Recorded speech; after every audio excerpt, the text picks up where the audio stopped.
A speedrun isn't always about beating the final boss and rolling credits. Sometimes it's just about becoming a dad as fast as possible. This legendary Dark Souls PvP build many of you might recognize, known as Giant Dad, has been a meme in the Souls community for years, but it's also just legitimately a pretty powerful setup for poning noobs. And me, being the speedrunner I am, wondered how fast could I put together a complete Giant Dad build?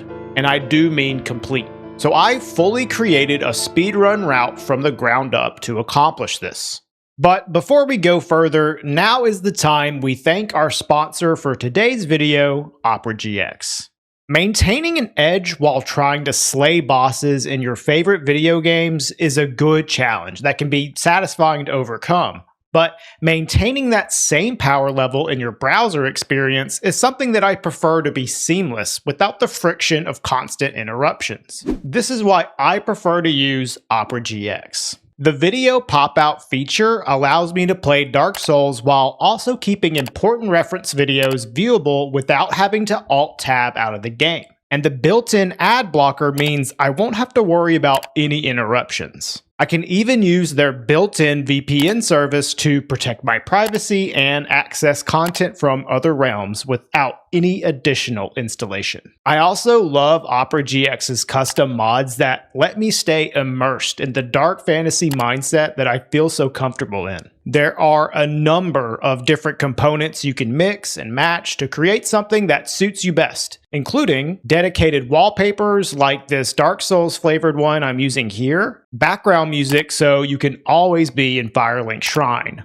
even custom keyboard audio and opening or closing tab audio using familiar sounds, custom splash screens, and a custom GX icon. Even respecing into GX is seamless with their import tool that allows you to bring over all of your settings from a previous browser that is compatible with every Chrome extension. So give up your boring, casual browser and try out the new meta with Opera GX using my link in the video description.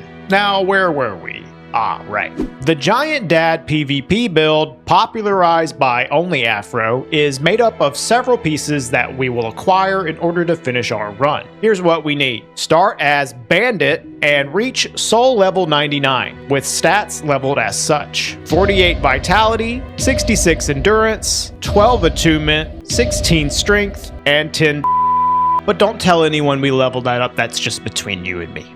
A mostly full set of Giant's armor, excluding the helmet, Havel's ring and the Ring of Favor and Protection, 2 copies of Black Flame, and a fully upgraded Pyromancer's glove to accompany them. The Mask of the Father, completing our armor set, the well what is it gesture to disrespect our enemies, and of course, a +5 Chaos Zweihander accompanied by the Grasscrest shield. All of these pieces combined make up the noob-slaying poise monster known as Giant Dad. The build concept is simple but effective. The Chaos Zweihander, not being affected by your stat scaling, allows you to free up levels into other attributes like Vitality and Endurance, so you can fast roll with all of this heavy gear equipped and also have plenty of HP to tank your enemies' hits. This is our desired build, but before we can get there, we have to start as a lowly undead with nothing to our name except some light armor and a broken sword. But over the course of less than an hour, we will ascend and become giant,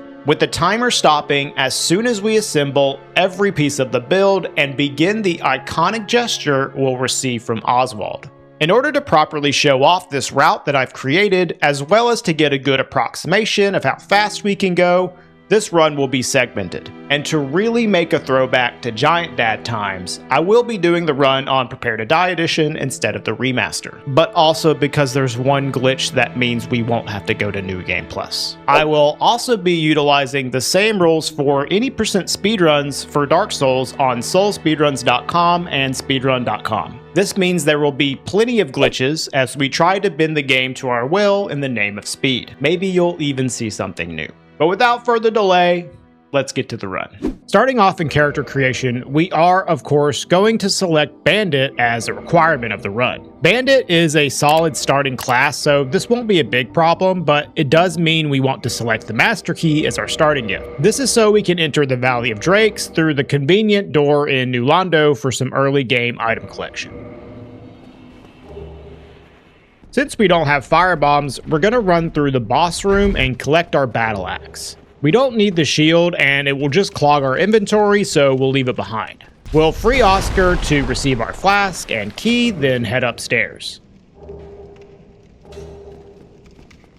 And this is one of my favorite Asylum Demon kills. The battle axe does massive damage with the double hit from the plunge attack, and then you can just mash R2 for an easy kill.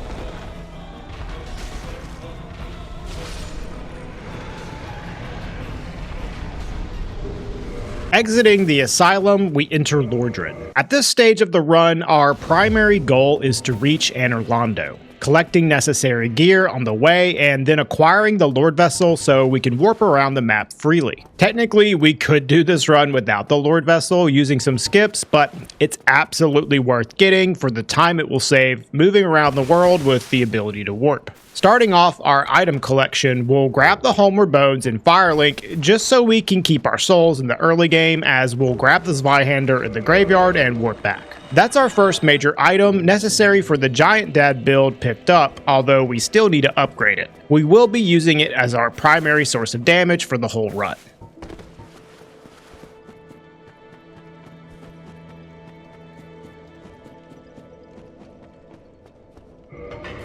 From here, we'll make our way towards the valley through Anor Londo, picking up this S-Stock in Anor Londo on the way. This will be used for a particular glitch coming up. In the valley, we'll grab the 1k soul behind the entrance and the 2k soul next to the undead dragon. He doesn't wake up if you grab this item, so it's always a nice and safe pickup in the early game for some souls. Then we'll make our approach to the red Tearstone Ring Tower. This is a pretty dangerous item to grab without clearing out all these drakes, which we wouldn't really have a hope to do at this point of the run anyways because we're so low leveled. We're gonna have to weave between them and avoid getting struck by lightning, climb all the way to the top to grab the ring, then roll back down the tower and escape without getting killed. With some experience, you can get past this point fairly consistently, but sometimes there are lightning spray patterns the drakes will do that are just impossible to survive. It's worth taking the detour for the risk though, as this ring is going to massively buff our damage for any boss fights we encounter through the run. This will not only make the fights faster, but also more consistent, as we have less RNG to contend with when there are fewer openings we have to find. From here, we're now making our way towards Undead Parish through the back entrance via Darkroot Basin, and you'll see me doing a trick on this elevator here called an upwarp. If you quit out as you fall into this elevator shaft, you'll reload already at the top in the tunnel before Darkroot, which skips the entire ride up for an easy time save. Exiting the tunnel, we grab our second item needed to become Giant Dad, the Grass Crest Shield. We don't need to kill the Black Knight, so we'll just avoid his attacks and continue, making sure to pick up this longbow on the way. Bows are extremely useful in this game for speedrunning, not just because of their normal gameplay functions, but also in executing several glitches through the run, so we definitely want to grab this. And from here, we'll just make our way through the rest of Darkroot to find ourselves at Andre the Blacksmith. We have just enough souls to buy what we need from Andre, which is a weaponsmith box in order to upgrade at bonfires, and then with the remaining souls, we're going to buy enough Titanite shards to upgrade the Zweihander to +5. Normally, a shard costs 800 souls each, but we're going to use a glitch called Prompt Swap to buy 99 of them for only a fraction of the cost. In order to execute this glitch, I'm going to select arrows to purchase an Andre shop with my controller, and at the same time, click with my mouse to change the shop category to wrap the menu around to the category with Titanite shards. The combination of using a mouse and keyboard input at the same time causes a lot of broken things to happen in the menus, and we generally call those prompt swaps. But this one in particular, if you have less souls than what is required to purchase the item, allows you to simply buy a max quantity of them, giving us 99 shards for cheap. Here we use the souls that were picked up in Valley of Drakes, so we can level up 16 strength and 10 dexterity, which is just enough to two-hand the Zweihander. Then I'll use my bow to aggro this hollow from a distance to set up for a major skip called Sin's Gate Skip. This is a fairly ubiquitous skip in Dark Souls, so you might already know the details, but essentially what we're doing here is riposting this hollow to slightly clip our character out of bounds to touch an out of bounds box that triggers this cinematic death cam that would normally play while falling to your death in certain locations. In this scenario though, we have managed to trigger this effect without actually falling to our death, so we can still move around with it active. And while in this state, the game stops loading and deloading assets. The location in which we triggered the death cam just happens to be close enough to where the floor leading to Sin's Fortress is still loaded, but the gate blocking our entrance into it is not, so we can walk right inside. But we don't want to continue like this as the floor for the rest of the area isn't loaded in, so we'll perform a quit out to clear the death cam state, and then we can continue towards Anor Londo without having to ring the Bells of Awakening. Now, we will eventually ring the Bells of Awakening in this run, but doing this to acquire the Lord Vessel early will save us time later on. Running through Sin's Fortress is fairly straightforward if you're familiar with the cycles. An area that is normally a nightmare in casual playthroughs actually becomes pretty comfy to run through for a speedrunner since it behaves so consistently. I'm going to perform a quit out while going up this ramp here to skip the boulder that is coming down, and then immediately afterwards jump after triggering this arrow trap to take extra damage in order to set up our health for Red Tearstone Ring. I mentioned earlier that the ring gives us a massive boost to our damage, but the buff is only active while below 20% of our maximum HP, so I'll be just one hit from death on all the boss fights. Unfortunately, the bandit class starts with a little too much HP, so we'll need to take a tiny bit of extra damage to get under 20%, but the arrow setup gets us most of the way there. We're already nearly done with Sin's Fortress, but first we need to take out the boss on top, Iron Golem. And we have a handy glitch to help us take him out, as well as the other bosses in this run, and it's called Move Swap. You'll notice I have the bow and the S-Stock equipped here. This is the main reason we picked up the S-Stock. In order to execute this glitch, I'm going to start up an animation, a jump being the most convenient way in most scenarios, and during the recovery roll, I'm going to queue up two-handing the bow and then swap it out for the Zweihander, which I have positioned in the inventory to be just above the bow. When done correctly, I'll be two-handing the weapon I swap to in my left hand, which is normally only possible with the bow. And since bows don't have any programming for running attacks, rolling attacks, or plunging attacks, the weapon that I have two-handed in the left slot will instead take that information from the weapon I have equipped in my right-hand slot. This basically means that my Zweihander running attacks will now be replaced with the extremely fast double-hit thrusting attack from the S-Stock, which, as you can imagine, is extremely powerful. This will allow us to stagger Iron Golem fairly quickly, even with the +0 Zweihander, as 3 cycles of attacks are all that we need to deal the required 400 damage below the knees to put him in a staggered state. Then another 200 damage will send him tumbling down backwards off the arena to a quick demise. And we're making good time, already arriving in Anor Londo. I also want to just point out that this move swap glitch was not possible in Dark Souls Remastered for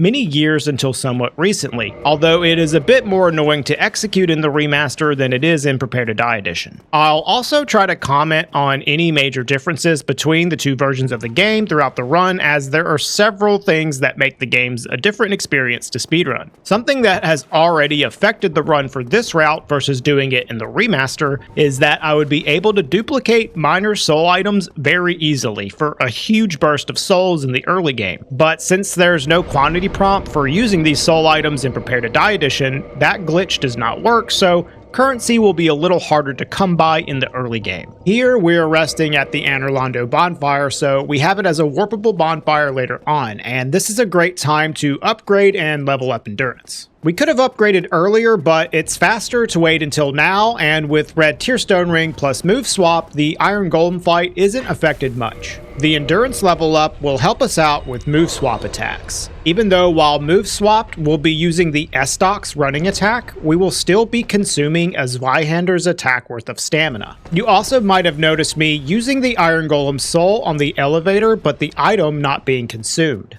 That is a glitch called a confirmation box dupe, where I am queuing up the usage of the item and then opening the menu and using an Estus charge instead. This will give me the effect of the confirmation box item, but only consume one Estus, so I can use this as a way to duplicate boss souls, homeward bones, and even firekeeper souls. This glitch is technically possible on the remaster, but similar to move swap, it is more annoying to execute. And already I'm done with rafters, doing a jump called Namu Rafters to skip a short portion at the end. There isn't a lot to do here in Anor Londo, as we're just sprinting towards the interior section in order to fight Ornstein and Smough, as well as speak to the giant blacksmith. The blacksmith has some key items necessary for our giant dad build, specifically the giant armor itself, as well as green titanite shards, which we'll need for upgrading later on. Making our way past the Silver Knight archers, we are a little safer in the interior section here, and we will skip past the bonfire since it's not needed, but if you're trying to do this at home, I recommend grabbing the bonfire in case of a death to ONS. Making our way to the giant blacksmith, I'm going to perform a quit out here to remove the aggro of the Silver Knight archer behind me, so he won't block my path on the way back. Then there's this cool jump that will take me all the way down to the blacksmith, as well as set up our health perfectly for red tier stone ring. We're going to buy just one green shard and duplicate it later, using the rest of our souls on the 3 pieces of giant armor. Now it's time to take out ONS so we can get the Lord Vessel, but we're going to do a special strategy for the fight. In this game, there is something called a target list, which the game refreshes every 5 seconds. If the player is in an unloaded state whenever this refresh occurs, enemies in the game will not be able to target the player character. And it just so happens that toggling your weapons puts the player in this unloaded state. So in order to abuse this, we will do a quit out to reset this target list timer to a consistent value, and then perform a sequence of action queue toggles in order to frame perfectly skip several target list cycle refreshes so I can get right up to the boss, move swap, and start attacking them before they can move.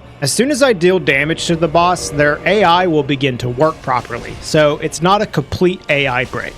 But it does make the fight a lot more consistent because I don't have to deal with the multiple different openings they can do. Otherwise, the fight is simply avoiding damage as I stun lock them to death with the heavy poise damage provided by the move swapped Zweihander. This is a powerful strategy, but because it requires a quit out, constant weapon toggling, and the boss AI starts up anyways after taking damage, it's not something to abuse 100% of the time in speedruns. In fact, this strategy loses time versus a perfect fight, but it is far more consistent.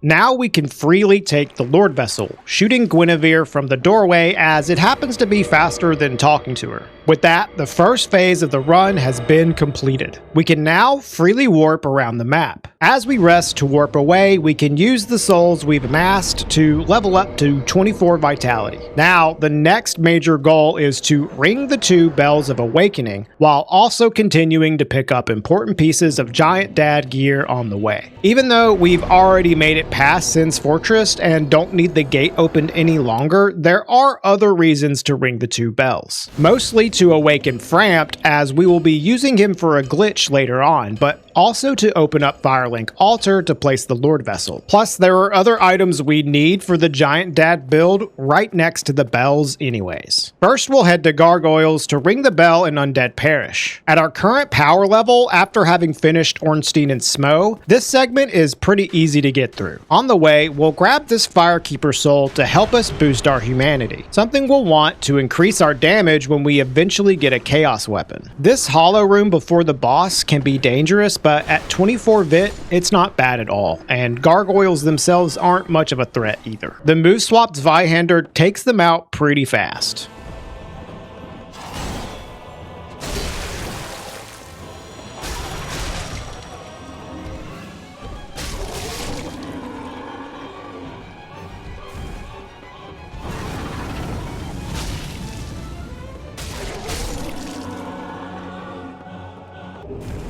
After ringing the bell, we'll drop down to Oswald to get the next major piece of the build, the iconic "well, what is it" gesture, then warp away for the next segment.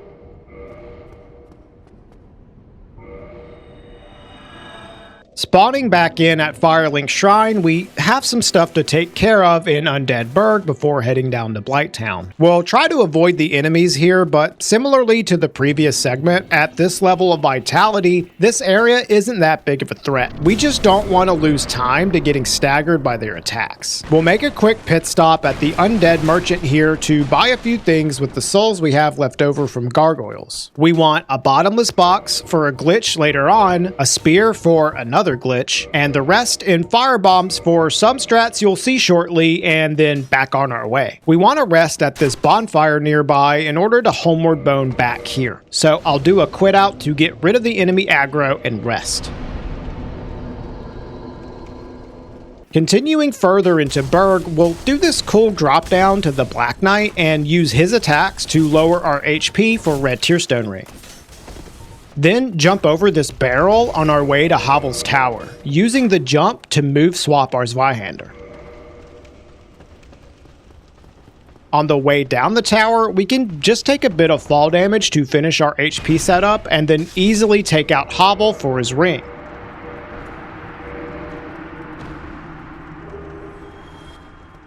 Next we have Hydra, which we'll need to kill in order to rescue Dusk and open up the DLC. Move swap is not going to be useful for cutting the heads, so we'll just switch back to a regular setup and use a combination of jump attacks and firebombs to take him out as quickly as possible.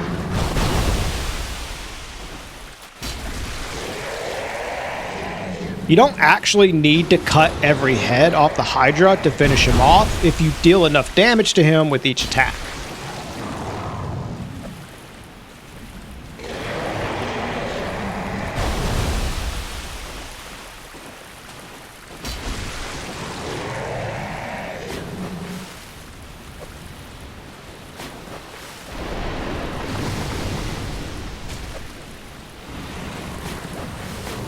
Once he's down, we'll move swap back and then quit out to spawn the golden golem and take him out to rescue Dusk. Then immediately kill Dusk because it's faster than talking to her, and warp back to Undead Burg.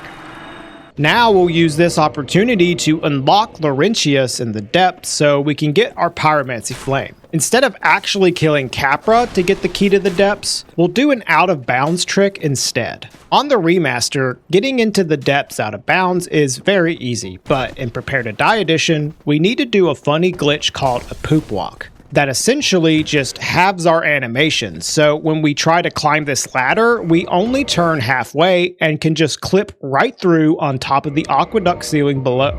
The menuing I'm doing here is called a drop equip, which is just a convenient way to create an invalid item from anywhere. Invalid items are a bit beyond the scope of this run, but just know that having one equipped is how you poop walk.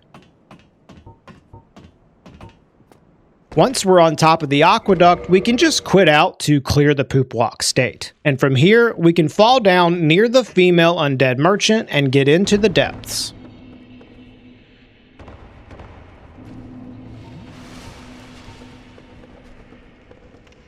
Then it's just a simple jump down to here, and we can throw a firebomb to free Laurentius. Seeing this damage number pop up there is a good way to know that it worked, and you can warp away. And with that, we are done here and can warp back to Firelink to continue towards Blighttown. Coming up is my favorite skip in Dark Souls speedrunning, Blighttown skip. But first, we'll make sure to kick off Lautrec for another piece of our build, the Ring of Favor and Protection. Now, in order to skip Blighttown, we are going to do a precise bow setup on this elevator to New Londo to set our character's stored position on a specific location at the edge of the shaft. Then we'll get stuck in a corner of the elevator and use another bow setup to roll forward and backstep back into the elevator before our stored position updates in New Londo, and then quit out. This causes the game to load New Londo when we get back in, but our stored position is still at the top of the elevator, causing us to clip out and fall to a scene below. Because we spawned in midair, our splat animation delays the death slightly, so we can quit out once we land before before our HP goes to 0, and then on reload, we're alive at the spot we landed. Another bow setup drops us down to another seam below, and a plunge lands us on this platform. Then we have to run along this pixel-wide seam for a bit. This takes a lot of practice to do without falling off. Then at the very end, we'll fling ourselves into the air with the hilt R1 and do a plunge attack on this slope, which allows us to roll in midair to iframe the fall damage and land safely in Quelaag's domain. A quick move swap and we're ready to fight Quelaag, with our HP already in our TSR range because of the Dusk Crown Ring having our HP in combination with fall damage. Here's a cool trick you can do with move swap where you can land 2 hits on her if she does the jump opening attack. This was a pretty decent fight RNG wise, as I didn't really have to chase her down or anything and could just keep attacking. She's a bit tanky, but a few move swap attacks will take her out.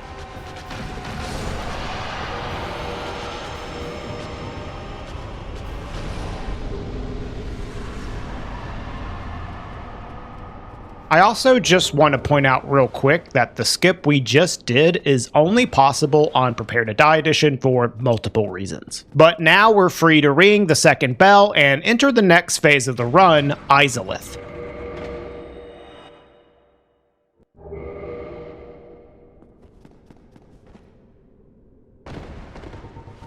There are several things we need to take care of in this area for the purpose of finishing our Giant Dad build. We'll rest at this Demon Ruins bonfire and use it as our home base for now, taking this opportunity to warp back to Firelink and place the Lord Vessel. On the way, we might as well talk to Laurentius for the first time to get our Pyromancy Flame, and then make sure to use Framp to warp us down to place the Lord Vessel so he doesn't get angry at us. We want to warp back to the Demon Ruins bonfire though, so we won't rest, and we'll use a homeward bone to return since it's not a warpable bonfire.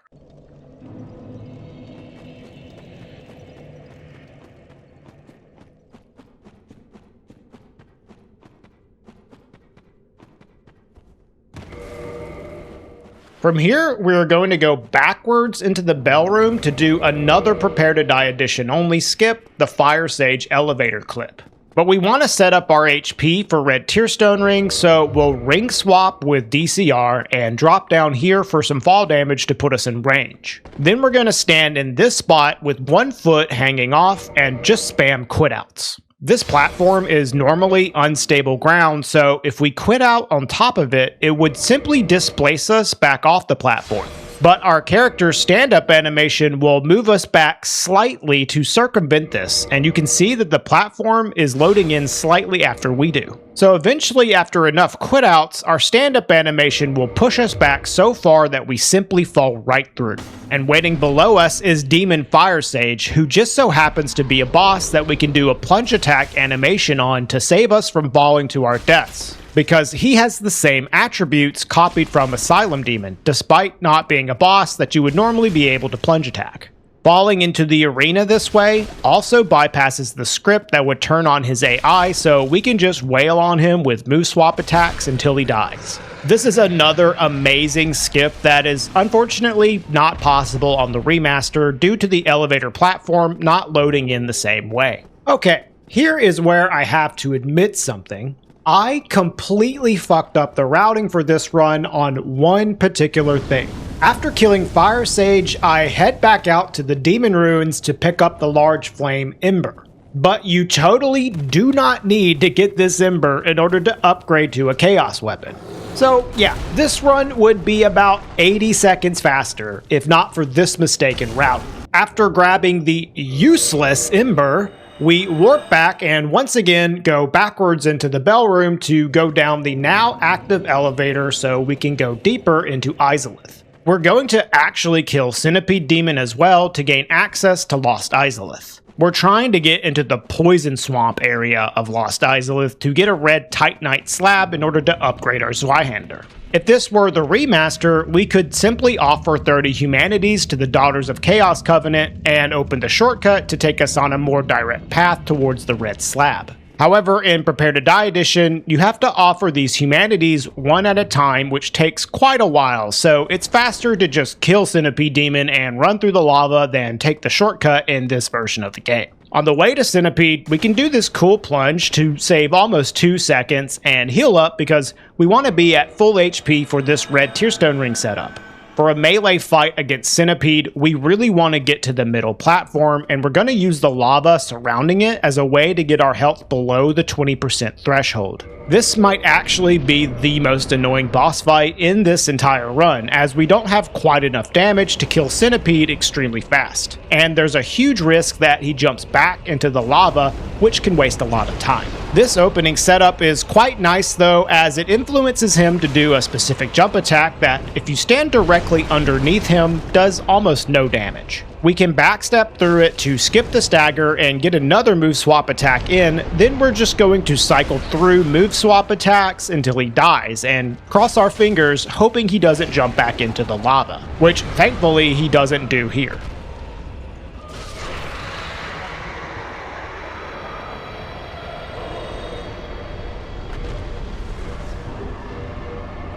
And now that we have the orange charred ring, we can safely traverse through the lava on our way to the red titanite slab. This next area is one of the worst locations in the entire game, Lost Izalith. Not just because of how bad it looks visually, but also because of how annoying these enemies in the lava can be. But if you copy this pathing that I do here, you should be able to get through it unscathed.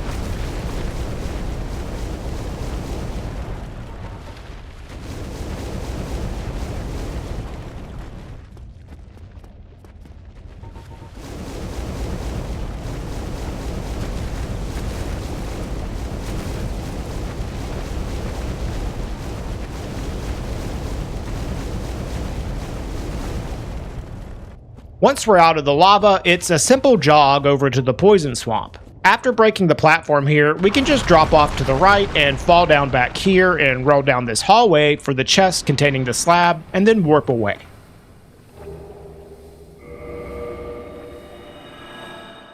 One of the good things about not taking the Izalith shortcut means that we have the orange charred ring, so we can easily pick up the Chaos Flame Ember in the lava portion of the Demon Ruins without having to kill Ceaseless. You can still get this Ember without killing Ceaseless using high fire resistance and lots of HP, but we don't even have to worry about it with the ring. Picking up the Ember without killing Ceaseless also gives us a nice shot of his feet. Miyazaki was here.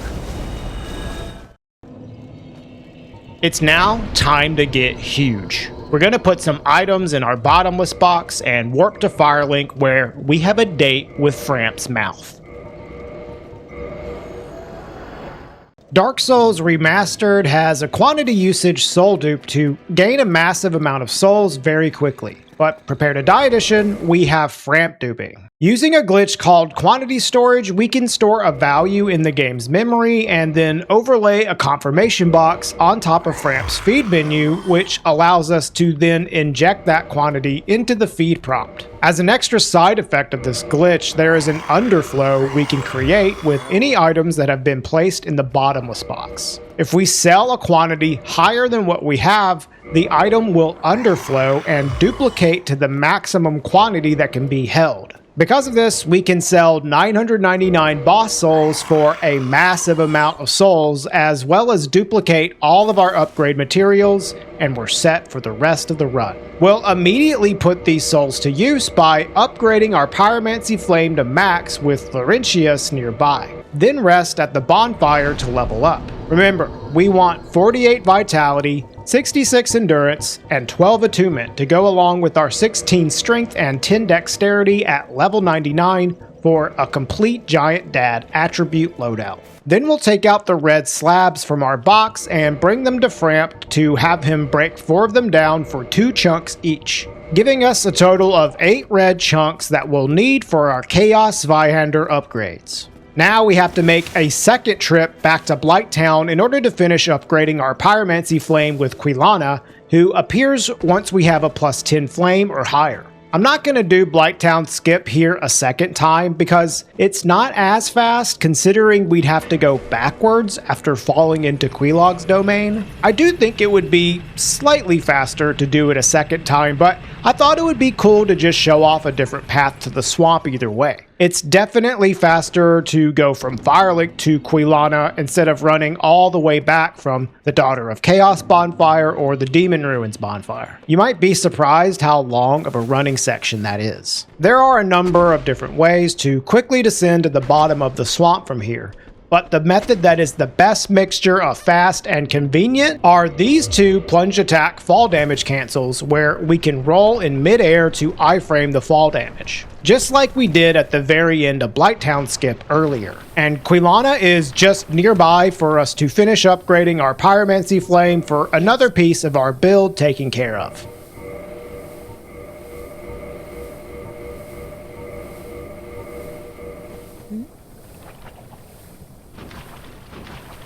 From here, we'll continue into the swamp to pick up the Pyromancer class armor, which will be useful for some skips in the DLC, but we'll get to that later. After warping back to Firelink, it's time to finally head to the catacombs for two very important parts of our build. We'll finally be upgrading our Zweihander to a +5 chaos weapon using Vamos, as well as taking out Pinwheel and crossing our fingers for a lucky mask drop. Venturing into the catacombs, we'll quit out on this lever to skip the animation and remove the aggro from the skeletons behind us. Now that we have 66 endurance, this is also a good time for us to finally don some of the giant armor we bought earlier in the run in order to poise through the enemy attacks in this area.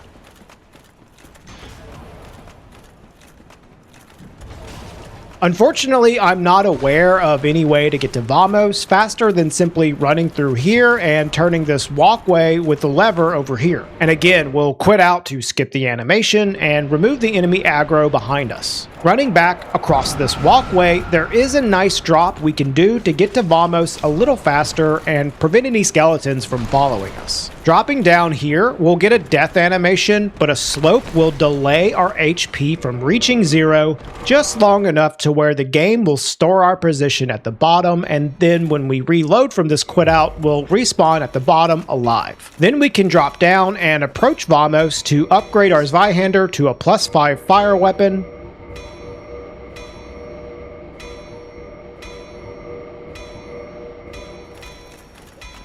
Then, after giving him the Chaos Ember, ascend and upgrade to a +5 Chaos weapon to finish off our base cannon.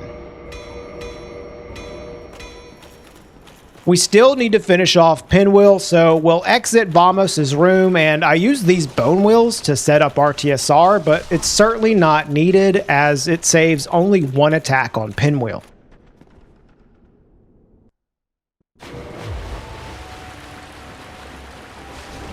It always feels good to one-shot Pinwheel though, and we're rewarded with the Mask of the Father for our efforts. We were able to get the drop in this run, but if you don't get one yourself, you can always buy the mask from Patches once he becomes a merchant in Firelink. At this point of the run, we have almost every piece of the build complete. We have our armor, our weapon and shield, a maxed out Pyromancy Flame, our level ups are complete, we have the Salty Gesture, and we have our rings. We only need one more thing to become giant, our 2 copies of Black Flame, which means we need to make our way into the DLC. Hydra is already down, so we just need to retrieve the broken pendant from the Golem in Duke's archives. I'm also going to go ahead and equip my Pyromancer armor since our equip load is so high I can afford to without losing the ability to fast roll. And we can get past this boar that blocks our way simply by rolling through its charge attack. Then the Pendant Golem himself is no problem as he goes down in a single move swap attack from the base cannon.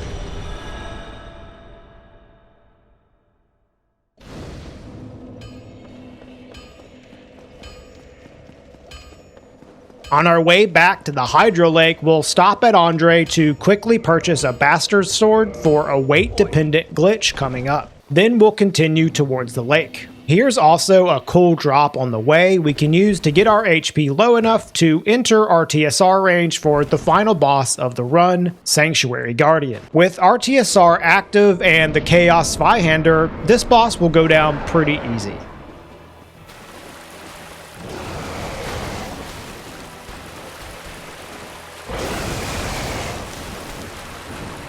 It's actually quite impressive how good the damage from the Chaos weapon can be, especially considering the DLC bosses have higher resistance to fire damage. Once the boss is down, we'll begin to swap around some gear in order to get our equip load to a certain precise number. Dark Souls has a pretty well-known glitch you may have seen before called an air roll or a meme roll, which on the remaster is a very easy glitch to execute. But on Prepare to Die Edition, because of the difference in frame rates, achieving the proper equip load to execute this glitch is far more precise. In fact, it's only possible because of small floating point number errors that arise from the decimal values on the Pyromancer armor that are just right for getting it to work. Essentially, what we're trying to do is get a certain glitched mid-roll tier that allows us to continuously chain rolls in the air. This is why we picked up the Pyromancer armor and bought the spear and the Bastard Sword. This gives us another method of iframing fall damage as long as we line up the roll with the moment our character would take lethal fall damage. This is also why I haven't equipped the Fap Ring yet, because it would throw off our equip load, so we've been waiting for after this to equip it. Using this, we can execute this skip in the Royal Woods elevator, which saves about a minute itself. But even more impressively, we can use this to go straight to the Chasm of the Abyss to get Black Flame without having to fight Artorias or go through Oolacile Township whatsoever. We'll use a precise bow setup in the corner of this elevator shaft so we can place ourselves in position to jump attack the ledge here and then do a roll out of this plunge animation into a chain of air rolls which allow us to perfectly line up our iframes to negate the lethal fall damage, saving us a massive amount of time.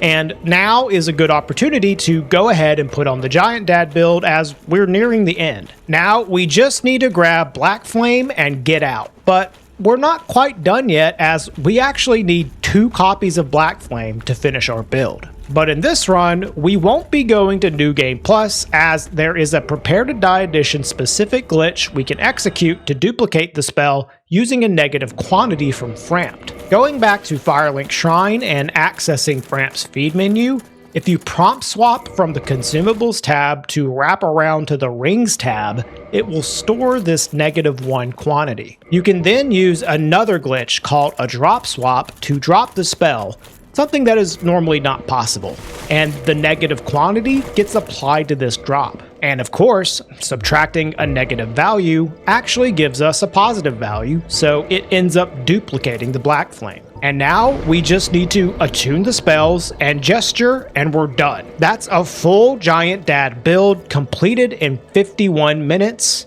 No New Game Plus required. Something that wouldn't be possible in Dark Souls Remastered, as this particular spell duplication glitch doesn't work in the remaster.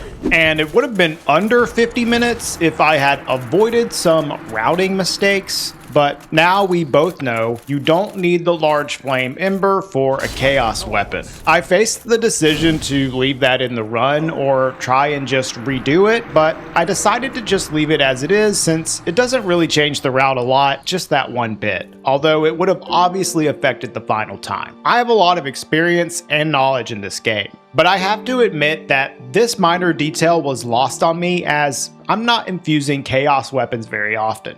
Regardless, I think this was a pretty cool route to create and I hope you liked it as well. Maybe sometime we can actually do a full all bosses run utilizing the Giant Dad build. But in the meantime, I'll get back to the lab and start cooking up some new content for you to watch. But that's going to be all for me in today's video, and as always, thanks for watching.